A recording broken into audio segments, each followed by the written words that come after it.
Hello student, welcome to Joyshree teaching class. এখন আমরা তৃতীয় পর্যায়ক্রমিক মূল্যায়নে ক্লাস 8 এর ইংলিশ থেকে মডেল 2 সলভ করব। প্রথমে আমরা সিন রিড করছি, একটু মন দিয়ে শোনো।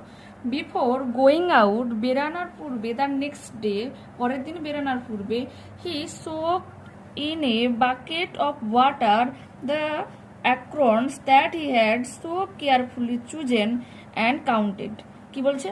এক বাকেট তোমার ভেজানো অ্যাক্রনস থেকে সে ভালো ভালো যেগুলো কর্ন ছিল সেগুলোকে বেছে নিয়েছিল এবং গুনতে শুরু করেছিল। He carried an iron rod too, এমনকি তিনি একটা লোহার রডও সঙ্গে নিয়েছিলেন অ্যাজ এ ওয়াকিং স্টিক, হাঁটার জন্য।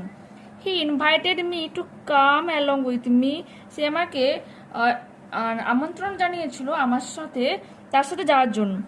Having arrived at the place he had been heading for, সেখানে পৌঁছানোর পর, সে জায়গাটাতে পৌঁছানোর পর, he began to pound his iron rod into the ground, সে সেই তার লোহার রডটা দিয়ে মাটি খুঁড়ছিল। This made a hole, একটা গর্ত হয়ে গিয়েছিল, in which he placed an akron, যেখানে সে একটা বীজ পুঁতে দিয়েছিল। And covered over the hole again, তারপর সেটাকে পুরোটাই চাপা দিয়েছিল। He was planting oak trees, সে ওক গাছ লাগাচ্ছিল। In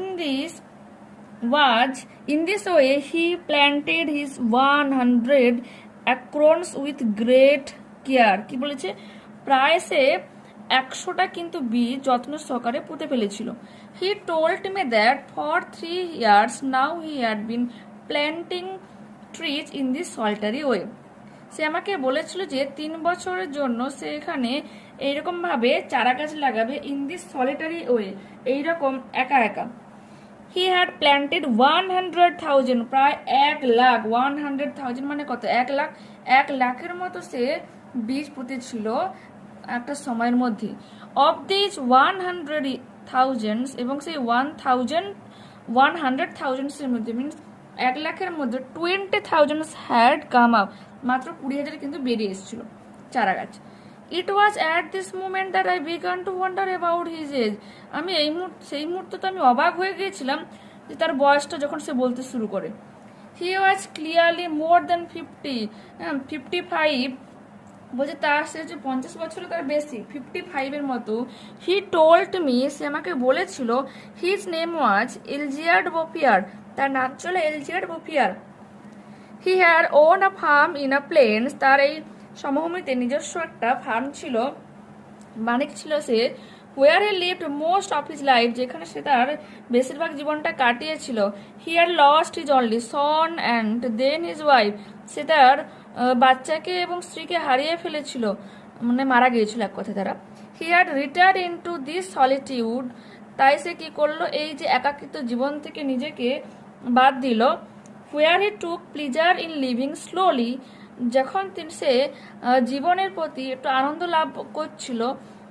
with his flock of sheep and his dog, তার কুকুর এবং এই ভেড়াদের মাঝে। He had concluded that this country was dying for lack of trees, সে উপসংহারে বলেছিল যে তাদের এই দেশটা হচ্ছে তোমার শুকনো হয়ে যাচ্ছে গাছের অভাবে। He added that having nothing more important to do, সে এর সাথে যুক্ত করলো যে এর থেকে কোনো গুরুত্বপূর্ণ হতে পারে না। He had resolve to remedy the situation, এই সিচুয়েশনটাকে একটু কমানোর জন্য। What was the name of the person who planted the acorn? দেখো, the name of the person who planted the acorns was Elzeard Bouffier. ঠিক আছে, পরের প্রশ্ন, where did he live most of his life, তার বেশিরভাগ জীবনটা সে কোথায় কাটিয়েছিল? He had owned, এখানে ও আছে কিন্তু, he had owned a farm in his plains, এই সমভূমিগুলিতে তার একটা নিজস্ব ফার্ম আছে। Where he lived most of his life, যেখানে সে তার বেশিরভাগ সময়টা কিন্তু কাটিয়েছিল। The shepherd carried on iron stick, কি কারণে শেফার্ডটা তার একটা লোহার রড বহন করে নিয়ে যাচ্ছিল? He used it as a walking stick, এটাকে হাঁটার লাঠি হিসাবে ইউজ করেছিল, সেজন্য ক্যারি করেছিল। The narrator wonder about his age, তার বয়স শুনে সে অবাক হয়ে গেছিল কেন? দেখো, হি ওয়াজ ক্লিয়ারলি মোর দেন 50, এখানে আর একটু কমা চিহ্ন দিয়ে 55ও লিখতে পারো, যেখানে লেখা ছিল না 55, ঠিক আছে, অর 55 লিখতে পারো। more than 50 or 55. At that age he had planted 100,000. হ্যাঁ, আর এই বয়সে যখন তার বয়স 50-এর বেশি বা 55-র মতো, তখন সে 1,00,000 চারা মানে তোমার প্ল্যান্ট করেছিল, বীজ বপন করেছিল। ঠিক আছে, এরপর আছে কি নেক্সট প্রশ্ন, the shepherd had lost his only son and his wife. তার বউ বাচ্চাকে হারিয়ে ফেলেছিল, রিজন কি দেখো, মানে কি কারণে এটা বলেছে এই কথাটা, she shepherd lost his only son and his wife. He had retire into this solitude where he took pleasure. বলেছে সে তার রিটায়ারমেন্ট নিয়ে নিয়েছিল এই একাকিত জীবন থেকে, হ্যাঁ, যখন সে আনন্দ উপভোগ করছে জীবনের প্রতি আস্তে আস্তে slowly, with his flock of sheep, এই যে ভেড়ার দল, অ্যান্ড হিজ ডগ, তার কুকুরকে নিয়ে। এরকম ভাবে সে একাকিত জীবন থেকে বেরিয়ে সে আনন্দ উপভোগ করছিল। কারণটা কি, the shepherd had lost his only son and his wife, তার বউ বাচ্চাকে সে হারিয়ে ফেলেছিল। হি ওয়াজ প্লেন্টিং ওক ট্রিজ, দেখো এটা হয়ে যাবে he began to pound his iron rod into the ground. সে হচ্ছে মাটি খুঁড়ে সেই বীজ মাটি খুঁড়ছিল, কেন, কারণটা হচ্ছে হি ওয়াজ প্ল্যান্টিং ওক ট্রি, সে ওক গাছ লাগাচ্ছিল। ঠিক আছে, এরপর আছে দেখো একটা পোয়েম রয়েছে, the swallow is a summer bird. Swallow হচ্ছে কি একটা গ্রীষ্মের পাখি। He is our chimneys when the weather is fine and warm. সে আমাদের চিমনিতে থাকে যখন কি আবহাওয়া কি হয়, সুন্দর এবং উষ্ণ হয়। May then be here chirping his notes for weeks together. সপ্তাহ ধরে তার কিচিরমিচির গান শুনতে পাবে। Come there but one cold winter day. সেখানে আসে কিন্তু শীতের এক দিনে। Away will fly our guest the swallow. আমাদের অতিথি সেই সোয়ালো কিন্তু উড়ে চলে যায়। And much like he we find the way, ঠিক তার মতে আমরা খুঁজে পাই, which many gay young friends, আমাদের ছেলে কিছু বন্ধুকে, উইল ফলো, ঠিক তার মতে অনুসরণ করে, মিনস তারাও ওরকম মাসে আবার চলে যায়। In dreary days of snow and frost, শীতের এবং বরফাচ্ছন্ন ঠান্ডার দিনে, closer to man will cling the sparrow. Sparrow একটা পাখি, চড়ুই পাখি, যে হচ্ছে মানুষের খুব কাছে আসে। Old friends all the in life we are crossed, আমাদের জীবনে অনেক বন্ধুদের আমরা কি করি, হারিয়ে ফেলি। Their hearts to us will never narrow, কিন্তু তাদের হৃদয়ের প্রতি যে ভালোবাসা কখনো কিন্তু তা ক্ষুদ্র হয় না। ঠিক আছে, next A choose the correct answer from the given alternatives. In summer the weather is fine, গ্রীষ্মতে আবহাওয়া কি হয়, সুন্দর হয়। বি হয়ে যাবে correct answer. The poet's guest is the, পোয়েটের অতিথি কে হয়, swallow. A the poet hears the swallow chirping notes for weeks, এক সপ্তাহ ধরে কিন্তু কিচিরমিচির করে গান গায়। তারপর ট্রু ফলস রয়েছে দেখো, the swallow chirping notes R here in the time of spring, বসন্তে শোনা যায়। এটা কি হয়ে যাবে, ফলস হয়ে যাবে। দেখো আমরা কি লাগবো, the swallow is a summer bird, he is in our chimneys when the weather is fine and warm, may then be here chirping his notes for weeks together. এখানে আমি এতটা লিখলাম এই সামার কথাটা উল্লেখ করার জন্য। ঠিক আছে, নেক্সট আমাদের বলেছে in winter the sparrow clings close to the man. হ্যাঁ, শীতের সময় চড়ুই পাখি মানুষের খুব কাছে চলে আসে, এটা কি হয়ে যাবে, true. In dreary days of snow and frost closer to man cling the sparrow. ঠিক আছে, নেক্সট দেখো, নেক্সট রয়েছে আমাদের আনসিন, রিড করছি দেখো। New Delhi July 21, a study of the skeletal remains discovered in a tomb in Greece nearly 4 decades ago suggests that they belong to King Philip II. কি বলেছে, যে স্কেলেটলেসের অবশিষ্ট অংশ থেকে আমরা কি জানতে পারি, এটা হচ্ছে একটা গ্রিসের টম থেকে আবিষ্কার করা হয়েছিল প্রায় 4 দশক আগেকার এই তোমার টমটা। ঠিক আছে, বা কঙ্কালটা। Suggest that they belong to king Philip two, তারা কিং ফিলিপ টু এর আমলে।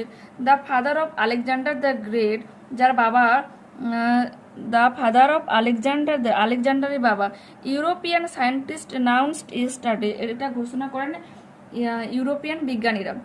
The scientist said their forensic analysis based on x-ray and computerised tomography scans also shows that Philip two survive at least 3 years after suffering a potentially lethal piercing lance injury on the knee in battle.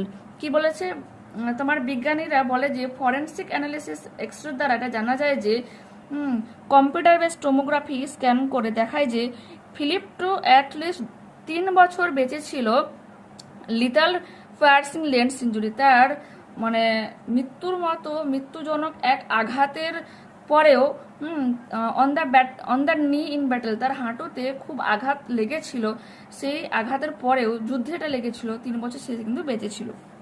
There is a visible hole in the knee, তার হাঁটুতে পরিষ্কারভাবে গর্তটা দেখা যাচ্ছিল, between the tibia and the femur, tibia এবং ফিবিয়ার মধ্যে ছিল।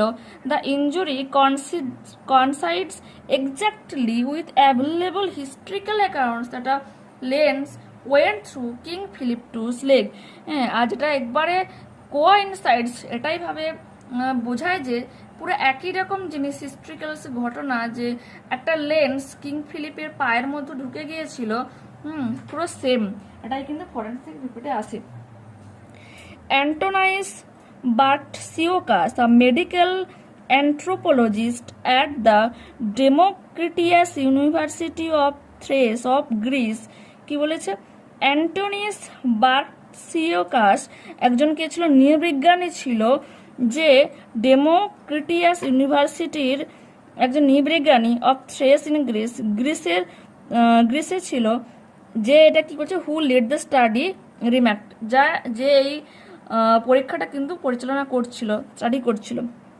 বার্টসিওকাস and his colleague from Spain and France studied a set of skeletal remains excavated from 2 tombs in Virginia, Greece in 1977।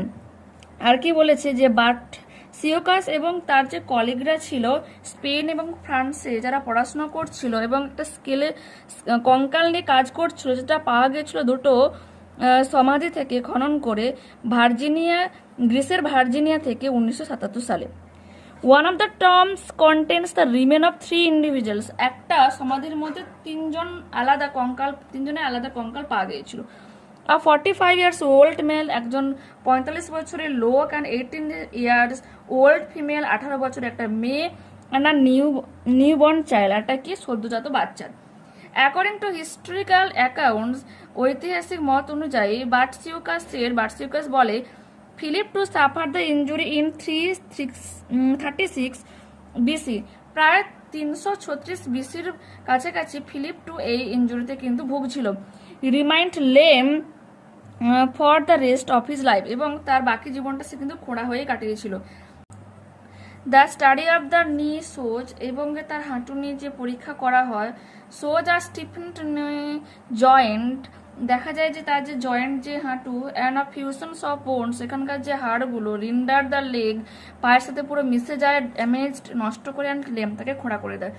The findings were published yesterday in the US journal proceedings of the national academy of science, যে বলেছে proceedings of the national academy of science USA journal গতদিন এটা কিন্তু publish করে, যা কিছু খুঁজে পাওয়া যায়।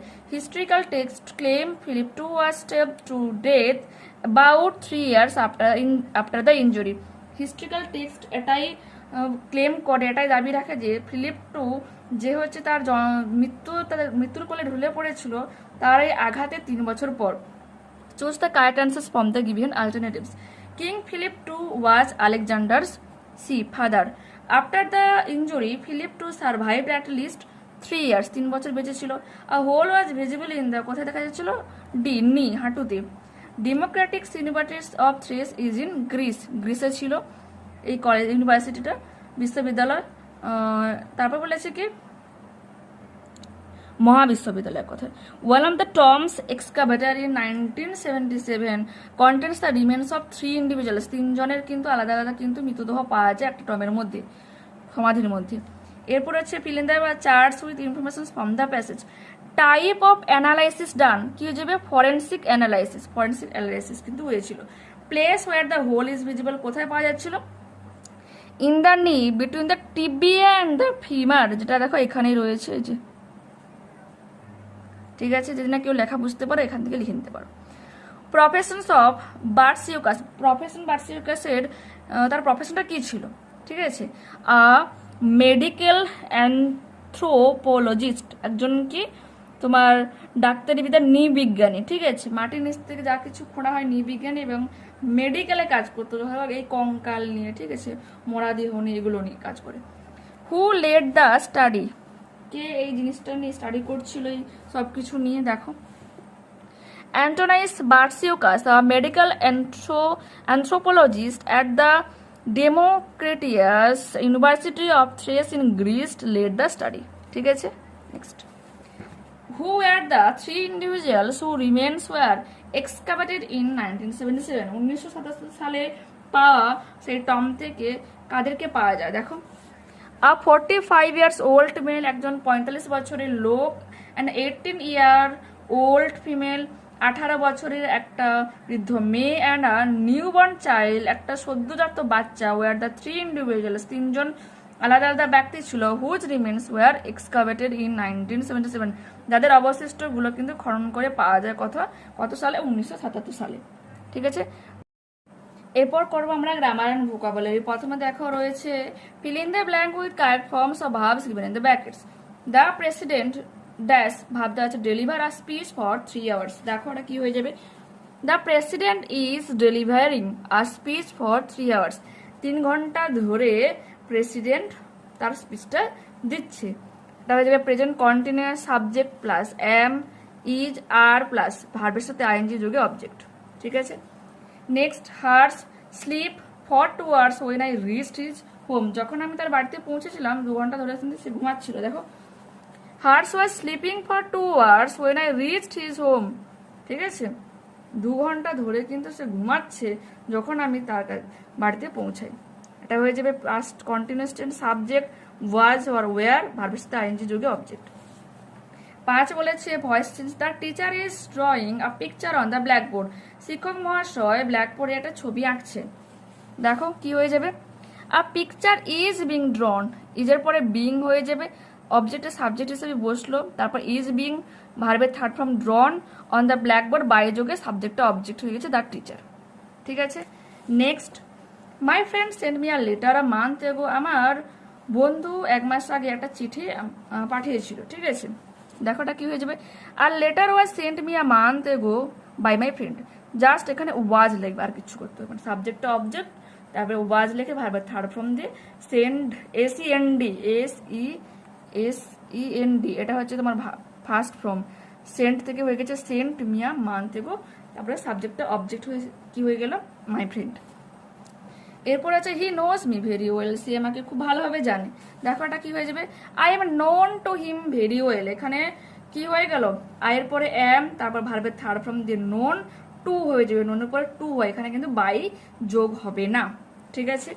এরপর রয়েছে দেখো সাব ক্লজ, তোমাকে আন্ডারলাইন করতে হবে আর কি ধরনের ক্লজটা বলতে হবে। I know that he can solve the sum easily, আমি জানি যে সে খুব সহজে এটাকে সলভ করে নিতে পারবে। দেখো এখানে আছে না that he can solve the sum easily, এটা কি হয়ে যাবে? Sub clause. এটা কিন্তু ডিপেন্ডেন্ট ক্লজ এবং এটা এক ধরনের নাউন ক্লজ। পরের প্রশ্ন, when we hear the notice, যখন আমরা এটা শুনেছিলাম, we went out of the house, sorry তার আগে রয়েছিল দুয়েরটা। The king who was protector of all his people was favorite to everyone, যে রাজা তার সমস্ত লোকজনকে প্রোটেক্ট করে সবাই তারা কিন্তু সে পছন্দ বা ফেভারিট হয়ে থাকে। দেখো এখানে কি হয়ে যাবে? যে who was the protector of all his people, এটা একটা সাবক্লজ। আরও একটা সাবক্লজ রয়েছে ওয়াজ ফেভারিট টু এভরিওয়ান, এটাও কিন্তু অ্যাডজেক্টিভ ক্লজ হয়ে যাচ্ছে, এটা কিন্তু সাবক্লজ। দুটোই কিন্তু সাবক্লজ। এটা কি ধরনের ক্লজ, কি ধরনের সাবক্লজ? দুটোই কিন্তু হয়ে যাবে কি? Adjective clause. 3 নম্বর প্রশ্ন, when we hear the notice, যখন আমরা এই নোটিশটা শুনেছিলাম, we went out of the house, আমরা বাড়ি থেকে কিন্তু বেরিয়ে গিয়েছিলাম। এখানে দেখো শর্ত বোঝাচ্ছ, তো শর্ত বোঝালে আমরা কি জানি? Adverbial clause. আর কোনটা সাবক্লজ? এখানে when we hear the notice, যখন আমরা ঘটনাটা শুনেছিলাম, এর পরে যদি আমি কিছু বলি সেন্টেন্সটা কিন্তু কমপ্লিট হচ্ছে না, সেজন্য এটা কিন্তু subclause or dependent clause, adverbial ক্লজের একটা উদাহরণ এটা, ঠিক আছে? সাথে বলেছে তোমার narration change. My friend said to me, did you go to music class yesterday? আমার বন্ধু আমাকে বলেছিল যে আমি গতকাল মিউজিক ক্লাসে গিয়েছি না। দেখো my friend asked me if I went to the music class the previous day. স্টারডে থেকে কি হয়ে গেল, প্রিভিয়াস ডে, গতকাল। নেক্সট অ্যান্ড লাস্ট আমাদের গ্রামার থেকে প্রশ্ন, mother said shut the door. মা বলেছিল যে দরজাটা বন্ধ করো, মিন্স মা আমাকে আদেশ করেছিল। তো আমরা কি লিখবো, mother ordered to shut the door. মা আদেশ করেছিল দরজাটা বন্ধ করতে, ঠিক আছে, মা আদেশ করেছিল দরজাটা বন্ধ করতে, ঠিক আছে। ওকে, নেক্সট ক্লাসে আমরা মডেল 3 সলভ করব। আর যারা চ্যানেলে নতুন রয়েছে অবশ্যই চ্যানেলটাকে সাবস্ক্রাইব করে সঙ্গে থেকো। যদি ভিডিওটা ভালো লেগে থাকে বন্ধুদের সাথে শেয়ার করো। এখন থেকে প্রিপারেশন নাও ফাইনাল এক্সামের জন্য, যাতে তোমাদের পরীক্ষা ফাইনালে খুব ভালো হয় এবং তোমরা অনেক বেটার নাম্বার আনতে পারো। Okay, tata, bye, see you again.